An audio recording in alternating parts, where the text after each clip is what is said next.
Hey, I'm Adam Walker II, and over this past year, we had a couple people diagnosed with breast cancer. First is my grandmother. It was pretty crazy to find out that she has to go through that whole process, and she's doing great. But it was pretty crazy when my girlfriend told me that her sister was diagnosed at just the age of 28. And watching her throughout this whole process, she's staying strong. She's going through all her treatments, and she's well on her way to beating cancer. But she's definitely an inspiration to everybody, all her friends, her family, everybody that she meets. And if we ever have any problems, just know that we could fight through it and just keep crushing it. My name's Katie Marviny. I was diagnosed at 27.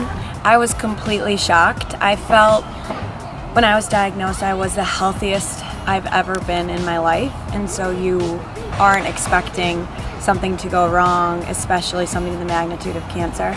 I wanted to rewind time. I wanted to kind of go back to when I didn't know and I was healthy and kind of could live life fully instead of being worried and afraid. And as hard as it was, you just have to hope and try not to look at the big picture. And it's all, the only choice you have is to fight. The only choice you have is to get up every day, go to chemo, or get up every day, make the most of the day, even though I'm not feeling too good. It's kind of like you just deal with the cards that you've been dealt and get through it the best way that you can. You notice the little things so much more. I mean, there were days where I would just pray to wake up feeling good. Literally open your eyes and feel like good. Like I might be a little bit tired, but I feel good today. I don't feel sick today. Like, to me, that's such a gift. So little moments you just pay more attention to. I've cried harder than I ever have this year, but then moments of joy where I've laughed harder than I ever have this year, because you just don't take those things for granted anymore. Someone asked me what's been one of the most eye-opening things that you've gone through after diagnosis, and I think it's for sure the medical bills.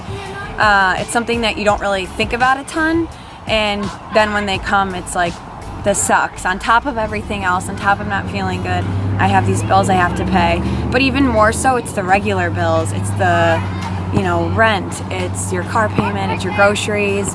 And after coming back from a long day at chemo or waking up not feeling good, it's the last thing on your mind, and it's the last thing you want to do. To be honest, I've had so much support and help from people locally and in my family and friends to help us through these tough times and help me sift through the bills and figure out what I need to pay now and what can wait a little bit.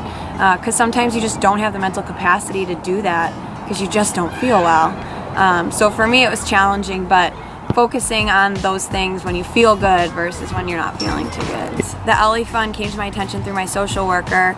They focus on the everyday bills, the single mother, the young mom who has lots of mouths to feed and has to drive into treatment every single day, helping pay for gas bills and groceries.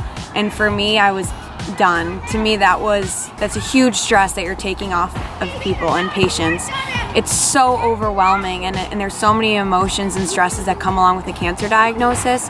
The everyday bills shouldn't be one of them, and I just think that the work that LE Fund does, and that it's seen every single day by my cancer center, to me, if I could give to them, I would, and I am trying to.